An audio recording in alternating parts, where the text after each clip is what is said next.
আজকে চলে এসেছি দুবাইয়েরই একটা মলের কিছুটা দৃশ্য আপনাদেরকে দেখানোর জন্য।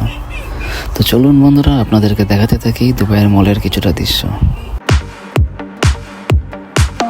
তো বন্ধুরা, আপনারা সবাই কেমন আছেন? আমি তো খুব ভালো আছি। তো ভিডিওটা না টেনে পুরোটা দেখতে থাকুন।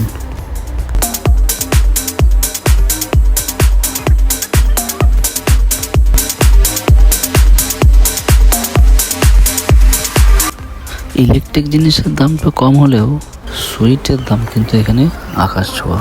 দেখুন, কোকোনাট বারফি ইন্ডিয়ান মানি হিসাব করলে 1450 টাকা কিলো পড়ে এখানে।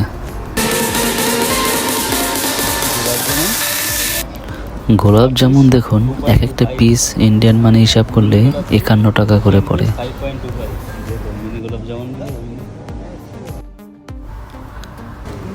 লাড্ডু 850 টাকা কিলো পড়ে।